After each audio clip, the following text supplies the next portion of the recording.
Hello, little man. Hey, Primmy. What have you been doing all day? Sunbathing?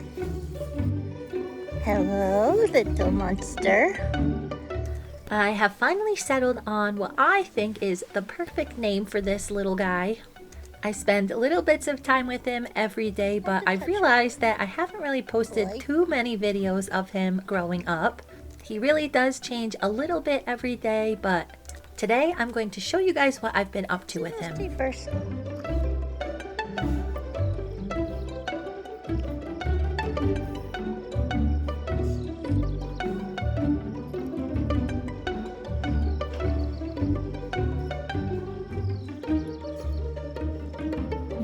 Huckleberry? Prim and the baby do spend nighttime in their stall. This evening I'm going to do a deep clean of it before they go back in. And then once I'm done with all my other nighttime chores, I'll spend some quality time with the baby. See those eyeballs?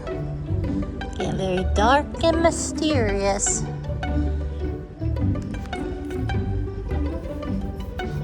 That's a good boy. That's a good boy. Strong back.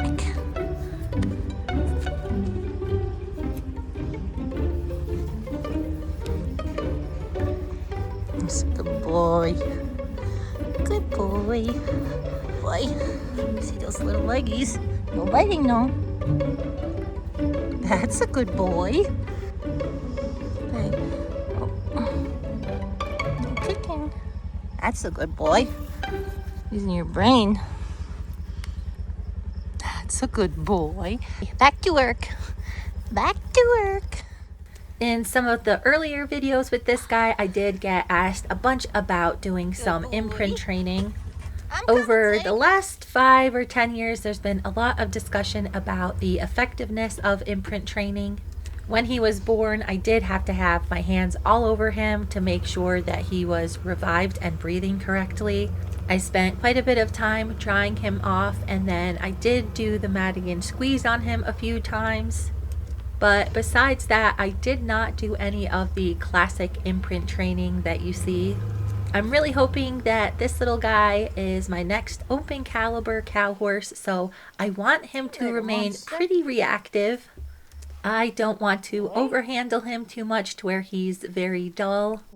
On the other hand, it's important that he gets at least some manners.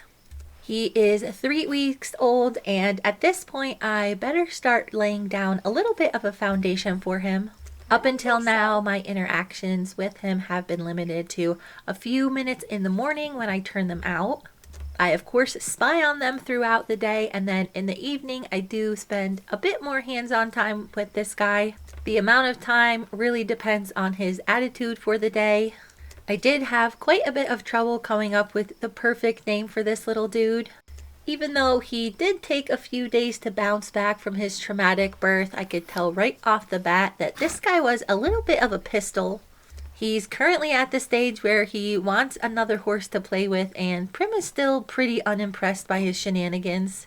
She doesn't really do anything to discipline him other than ignoring him, and I've noticed very recently that if he is acting crazy, she will not let him nurse. Typically, he comes to his senses when he gets hungry.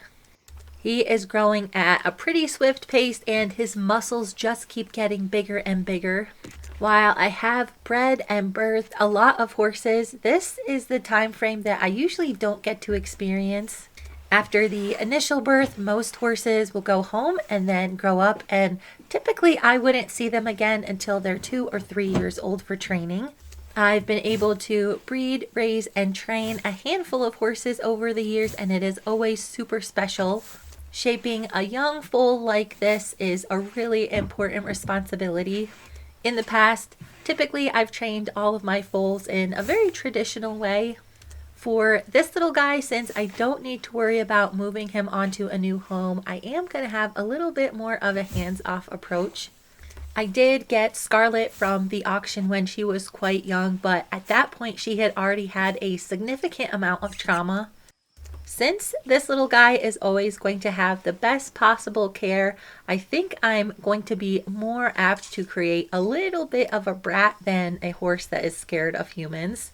He really has been enjoying watching Scarlet and Ziggy from their little turnout. Prim has gotten a little bit more lax on her mothering skills, so now she won't even go over and pull him away from those other two horses. Their fence lines are probably 5 feet apart, so they aren't actually able to touch each other. I'm pretty surprised I haven't seen this guy doing the little baby chomp yet. Babies usually do a bit of clacking when there's adult horses around, just to let them know that they are still fragile. The majority of the time, this baby is just romping around doing whatever he pleases without any regard to the other horses or animals in general. When he's not twirling around causing mischief, he is extremely smart and seems to have a pretty good aptitude for learning. Most people would not be as excited as I am that this little guy does have a double swirl. Many high-performing, very successful horses have double swirls. When stacked one on top of each other, they can be very tricky and are said to have a split personality. This little dude, who I have decided to call Bruce, has side-by-side swirls. There are lots of famous Bruces out there, but I named this guy Bruce with the Hulk in mind. He is a strong little dude and loves to bulldoze himself around. On the rare occasion that he is able to contain his exuberance, he is definitely more like Bruce Banner. I think it really does suit him, and as you guys get to know him a bit better, I think you will too.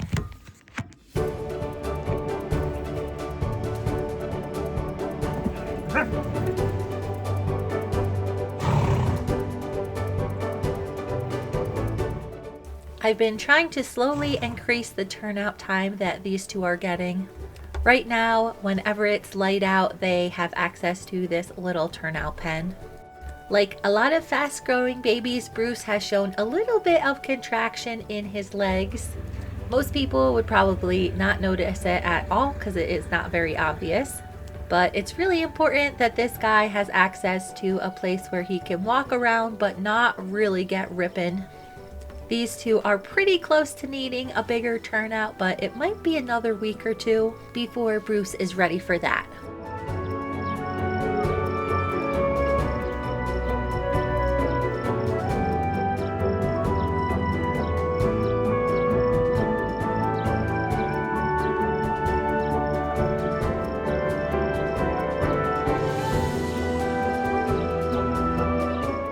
It's been really special to see Prim fall into her role as a new mom.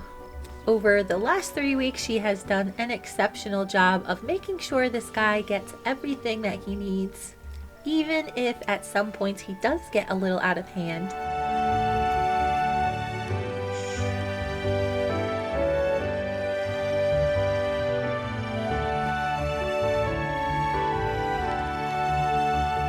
Here recently, I've been catching little glimpses of another cat.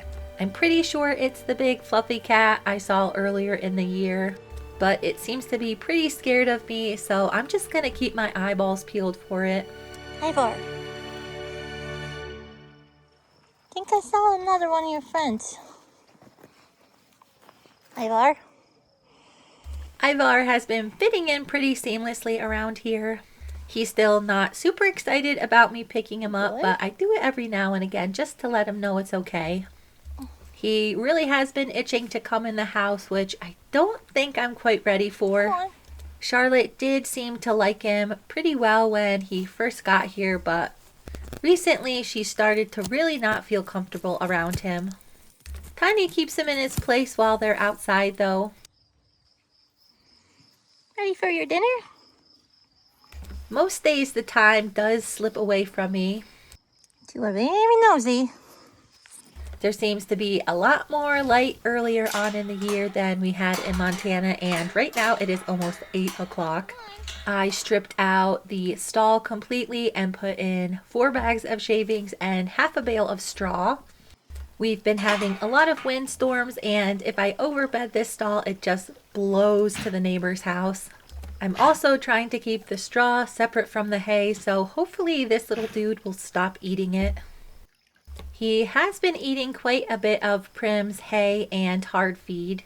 He's not quite old enough to start creep feeding yet. That's not snacks. You're gonna get clogged again. I've been keeping a very close eye on this guy's outputs. I did have to give him an enema last week because he just could not get his little rock hard turds out. They seem to have a lot of straw in them along with hay. I think part of it is he is eating a lot of forage, which his hindgut might not be ready for yet. But I've also noticed that he takes some pretty serious naps in the sun, and it is getting quite warm out. I'm a little bit hesitant to leave them turned out in their little pen 24/7. They are super close to the house, so I'm not really worried about predators so much as them just getting spooked by sounds in the night and him accidentally hurting himself. His legs are looking better every day, and it might be beneficial to allow him to have a bit more turnout time. Even though this guy has figured out his legs pretty well so far, he is not ready to just gallop recklessly through the pasture. Oh. This past week I've been working really hard to figure out where there are weeds and invasive grasses. I was able to have the irrigation on for a few days to see which ditches need maintenance. Pretty much all of them need to be revamped, so that is something I am trying to put high on my priority list. I was not sure whether or not I had to allow access to the ditches on our property. That is something that I need to take into account before I put up fencing. We've got one ditch that runs through our property that the neighbors need to have access to. But besides that, I can put fencing up pretty much wherever I want on the main pastures. Good boy. One of the pastures that I planted the test grass on last fall is what I wanted to turn these two out on. Oh, you're gonna get pooped on. Unfortunately, I noticed the other day that it was mostly cheatgrass that had already gone to seed. Seems kind of silly putting a fence around a giant field of cheatgrass before I get it remediated. So for now, it's back to the drawing board. Since I've been watching this guy so carefully to see what his poop looks like, he has kind of figured out that I'm always lurking over him. Right when Prim comes into her fresh, clean stall for the evening, she usually plops down a pile. Over the last week or so, I've noticed that when Prim poops, this little guy really wants to squeeze some out too. He's not having as much trouble as he was last week, but he's still not having normal baby horse poop. It can definitely be an emergency when things get clogged up. Little Brucey does also do quite a bit of straining. Uh-oh, he's stuck. He has figured out that I am very interested in all of his poop. If he has one that's not quite coming out and I'm watching, he'll look at me to help him get it out. Drink more milk. He's also started doing this thing where after he's done, he will come over and let me check his little booty.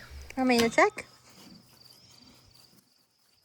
He did not have a very long stint of full diarrhea, but I was putting some cream on him and I think he really liked it.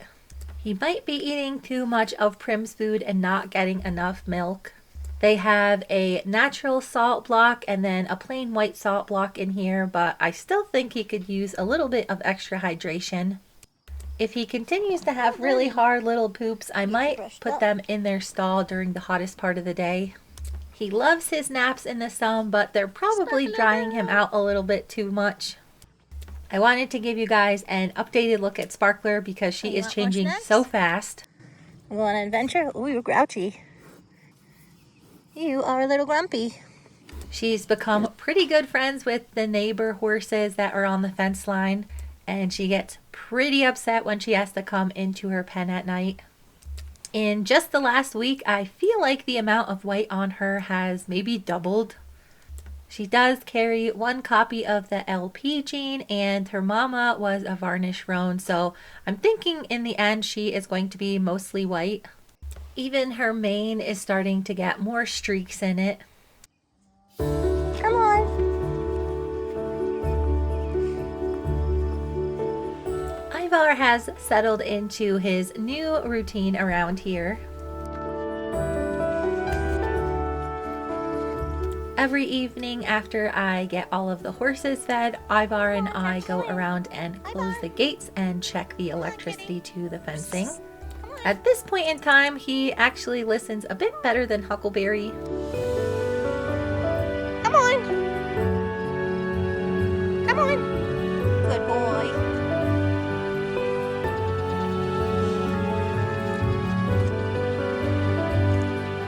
Still looking pretty round, girlfriend.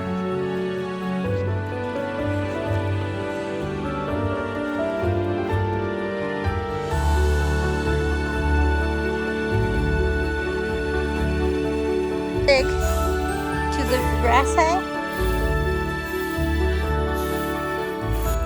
I like to check on all of the horses one more time before I go in for the evening. No. Everyone seems to be enjoying the nicer weather we've been having.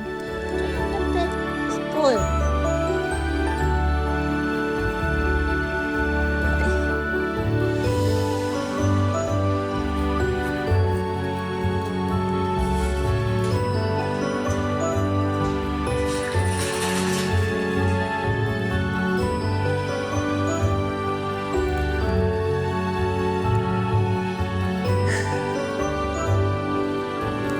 Stud man. Little guys. Good boys. Good boys.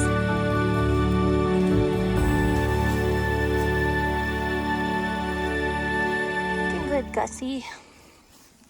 Come back, Pete. Hey, Pete. After separating Whiplash and Goose from the main herd, it seems like everybody is getting Ivar, along come much on. better. Come on, let's go. I've had nobody escape in quite some time, and as long as I remember to turn on both chargers to the fence, Stewie and Goose don't even try. I was getting really excited to see some of the apple trees blossom, but I think most of them died off in the rogue ice storm that we had. The few new apple trees that I planted are starting to flower, but I Nigel. clipped them off just so Small they will Halo, have an buddy. easier time establishing their roots. I've been chipping away at a few gardening projects. The one I'm most excited about is the Hügelkultur project. This is just from plain feed store oats. Oh, sorry. Since Stewie and Alright. Goose haven't been out here grazing, they have really taken off. Unfortunately, I have noticed that there is quite a bit of cheatgrass growing as well. In addition to the plain feed oats that I put down, I also sprinkled some pasture seed around. I'm pretty sure there was some smooth brome in the mix, and that's what I thought this was, but this is definitely cheatgrass. I may have to get one or two of the horses out here to eat it before it gets hard and goes to seed. Besides ripping it out by hand, that's about the only way to control it.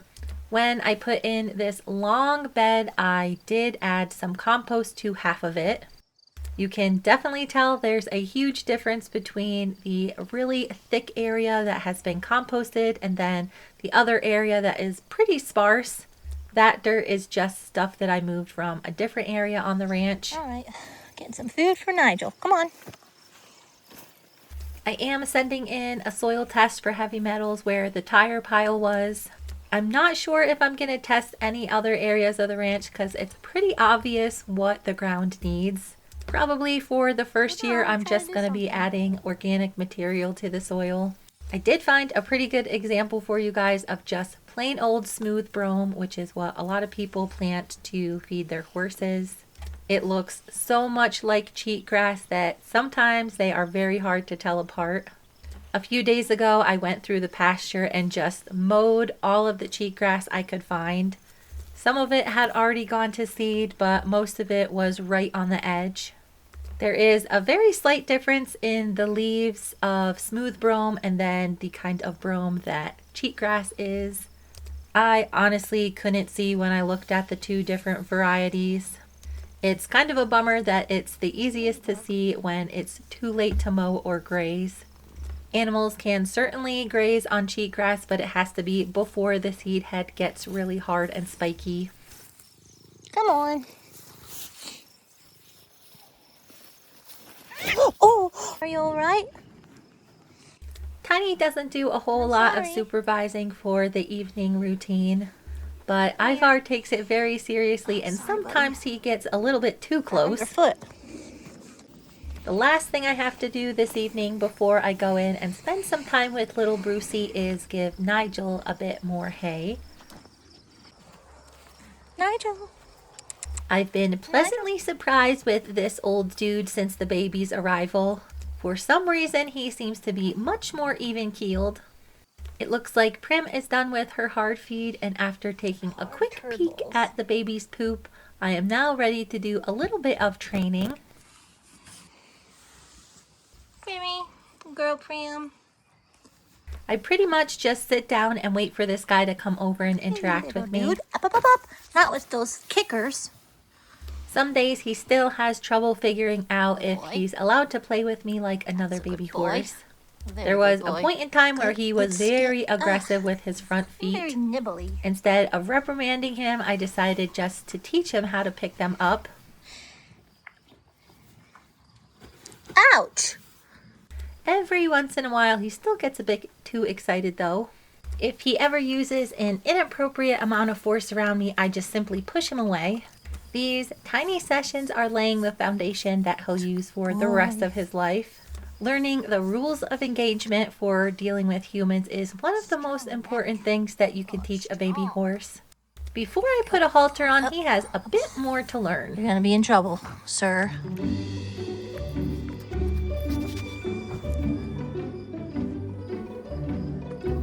Sir, no biting, sir. Oh, you got a itchy spot right here. Got some slime on you. Yes.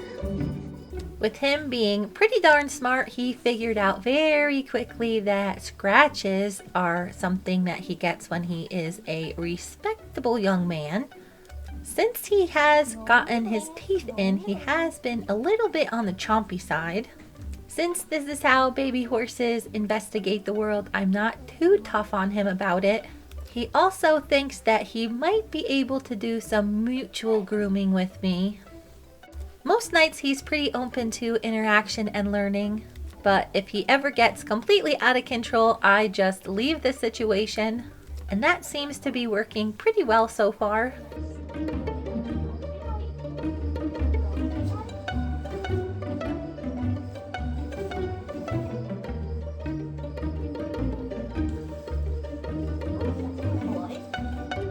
He's pretty good about picking up his two front feet, and today I started with the back ones. He's so funny, he'll move his whole body around for me to pick up each one of his little feet. There is definitely a lot you can do before you ever put a halter on these tiny horses. There we go.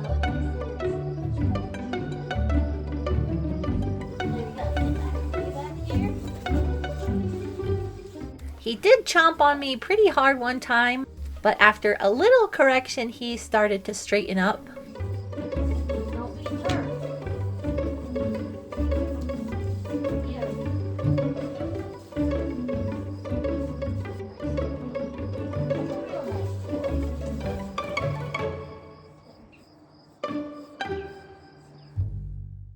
Thank you guys so much for watching, and stay tuned for the next video.